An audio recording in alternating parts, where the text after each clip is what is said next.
Welcome, all you buck-loving mongoloids out there to Baxter's Blades. You are entering the tiger pit. We have an antique store find for you today. And no, it's not a 120. Baxter, you go to antique stores? Yeah, I hit the ones locally and I didn't see anything like this, but I was up in Everett, Washington, and thought, hey, I bet they have antique stores up here. I'll stop by one and check it out. Well, I found a plethora of old buck fixed blades and a special one I'll show you guys another time. And I did not know what this one was. So we know it's not a 120, though it comes in a 120 sheath. And, well, the store owner had mentioned to me that none of these fixed blades that he had a sheath. They were dropped off to him, so maybe they were in somebody's collection case. And so he had bought this sheath because he actually did not know what this was. And to be honest, at first, I had no idea what this was. But you can see that the sheath is much longer than this knife. Let's put this aside. I had no idea what this was. So let's do some research here. I looked to see if there's a model number. I see buck. I see the anvil. Custom USA. Well, this is a custom I've never seen before.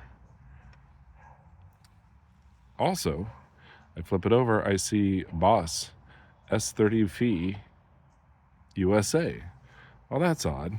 If you go make a custom in the buck shop and you opt for S30V, which I don't think they even offer anymore, they offer S35V, it does not come mirror polished.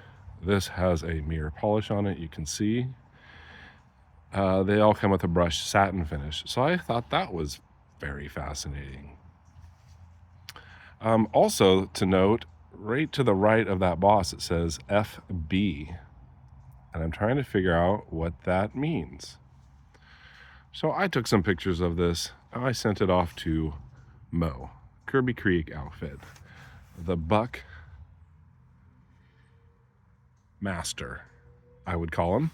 He knows a lot of models. And he says, well, that looks like a buck 819.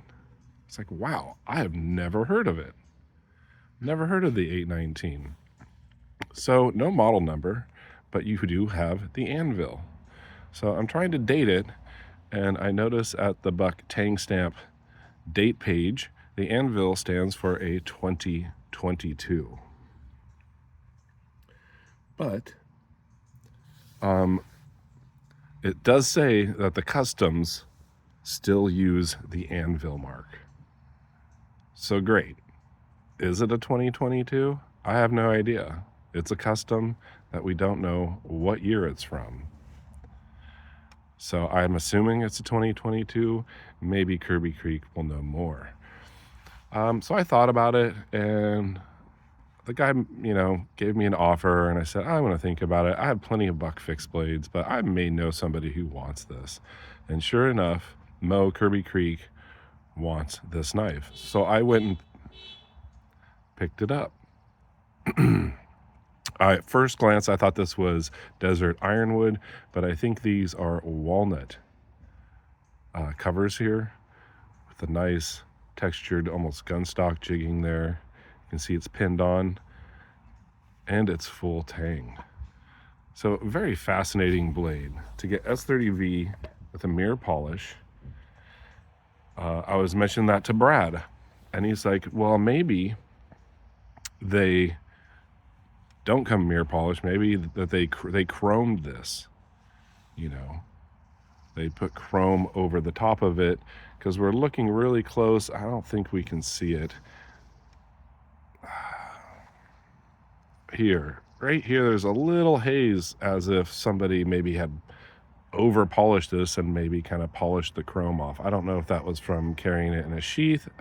Doesn't look like this was really carried much at all. Fantastic condition, mirror polish. It's really hard to see that haze, but in the right light, you can kind of see the haze there. So I figured, heck, I'll pick this up for Kirby Creek Mo. And he definitely says he wants it. He is out of town right now, but he said he would trade, or he could cash me out for it. I had never seen an 819 before, but if you look at the blades, this is a 119. You can see the similarities, exact same blade length, though this 119 has a rat tang in there and this is full tang.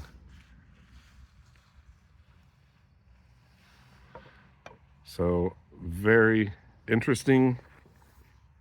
The more I'm holding it and play with it, the more I think, wow, this would be a really cool one in the collection. But like I said, I have a 120, I have a couple of 119s, I have a 117, I have a 152, plenty of buck fixed blades.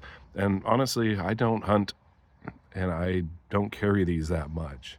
I'm not into collecting super large fixed blades. So I looked up the 819 and I think I found a place they're still available. Now, it wasn't a custom, but it did say S30V and walnut. So I'm assuming this is walnut. I don't know. Maybe it is desert ironwood because this is a custom shop.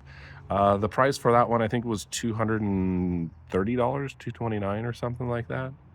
So I got a fantastic deal, and I'm going to turn it around and make sure that Mo Kirby Creek gets a fantastic deal. I'm not looking to make any money off my brothers of the community. I just think it's very fascinating that I found a knife that Mo wants in his collection. And so we're possibly going to do a trade. We're going back and forth. I told him when he gets back in town, he can, take pictures of what he has. He's thinking about trading, and we can do a trade. I guess if we don't come across something, I'll just charge him what I paid for this. And I'm not going to mention what I paid for this because it is ridiculous what I got this for.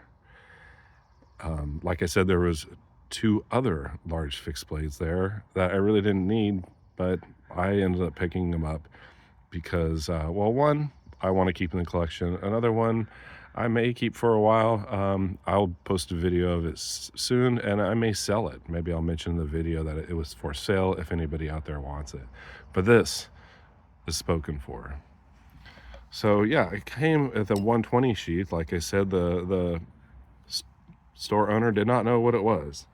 And I thought that was the appropriate sheath until I pull it out. So here's my 119 sheath for my 75th anniversary special, and it fits very nice in there. I think Mo was saying that they came with a special sheath, and obviously this guy never got them when it was dropped off at his store, which is unfortunate, especially a custom that had a special sheath. I do have another 119 sheath in black that goes for my, what was it, like a buck of the month special 119 drop, but that's really the only other one I have. I'm sure Mo has a sheath kicking around, but I'll throw in this 120 sheath, whereas I have one 120 and I already have a sheath. So yes, so Mo, this is the knife you will get. Let's get a close up for you. Like I said, you can kind of see right there, a little hazy where it looks like the mirror chrome was kind of rubbed off. Other than that, blade edge is absolutely fantastic. And maybe what does that FB right there behind the boss stand for? I hope it's something special. Now these covers are pinned on. I guess you could get them off if you wanted to, but they're not like torque screws where you can take them off and clean them. And I'm sure Mo will probably carve a dude with this one. But other than that, I don't know if he'll carry it hunting or just keep it in his collection. I think he said he was looking for one for a while. You got a nice lanyard hole there, and you can see it's full tang all the way through. If for some reason Mo doesn't want this, I will be more than happy to keep this one in my collection. But like I said, I already have 2 other 119s. So I appreciate you all watching. all you buck-loving mongoloids out there, for joining me in the tiger pit. More videos to come. It's going to be probably a buck marathon for quite a few days, and I will pick the winner of my second 3,000 subscriber giveaway, I'm sure in a few days. So if you not sure what that video is, go back and look. It's kind of hidden as usual. You all stay sharp, be kind, and take chances. Take care.